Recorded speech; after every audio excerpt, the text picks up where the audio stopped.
Head வேல். So இதுக்குள்ள தான் நம்ம டிஸ்கஸ் பண்ண லாஜிக் வந்து நம்ம இப்போ போட போகிறோம். ஸோ இப்போ இதில் ரிமூவ் எலிமெண்ட்ஸ் ஹெட் கமா வேல் இருக்கு இல்லையா? ஸோ இதில் நம்ம ஃபர்ஸ்ட் என்ன பண்ணிடணும், என்ன சொல்லியிருந்தேன், இப்போ சப்போஸ் எனக்கு எல்லாமே இங்கிருந்து எனக்கு 6 6 6 இருக்குன்னு வச்சுக்கோங்க. ஸோ அந்த கேஸில் நான் ஃபர்ஸ்ட் ஹெட்டை கரெக்டான பொசிஷனுக்கு மூவ் பண்ணும். ஸோ அதனால ஒரு வைல் லூப் யூஸ் பண்ணுறேன். வைல் ஹெட்டுங்கிறது எனக்கு லிஸ்ட் நோட் தான்.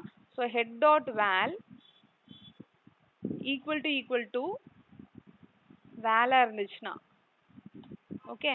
ஸோ ஃபர்ஸ்ட் எனக்கு 1க்கு பதிலாக ஹெட்டோட வேல்யூவே வந்து வேல்யூஸ் ஆஃப் 0ல 1 இருக்கு இல்லையா, அதுக்கு பதிலாக எனக்கு சப்போஸ் 6 இருந்துச்சுன்னா while head dot val equal to வேலாக இருந்துச்சுன்னா நம்ம என்ன பண்ணோம், head is equal to head dot next அப்படி கொடுத்தீங்கன்னா எனக்கு ஹெட்டோட வேல்யூ மூவ் ஆகிடும். ஸோ இதே ப்ராசஸ் ஃபுல்லாக நடந்ததுக்கப்புறம் ஒரு ஸ்டேஜில் என்ன ஆகிடும், லாஸ்ட்டாக எனக்கு 6 வந்து நல்ல பாயிண்ட் பண்ணிட்டு இருக்குன்னு வச்சுக்கலாம்.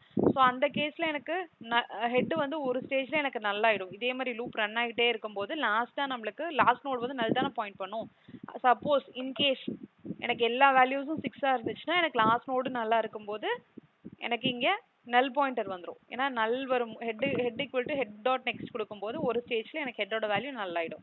ஸோ அதை அவாய்ட் பண்ணுறதுக்காக நம்ம இங்கே இன்னொரு கண்டிஷன் கொடுக்கணும். While head not equal to நல்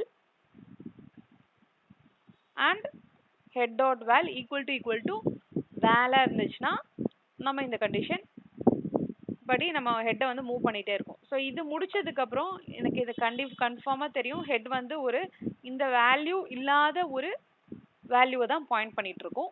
ஓகேவா? ஸோ அது தெரிஞ்சதுக்கப்புறம் நம்ம என்ன கொடுக்குறோம், ஒரு கரண்ட் நோட் கிரியேட் பண்ணியிருக்கேன். List note current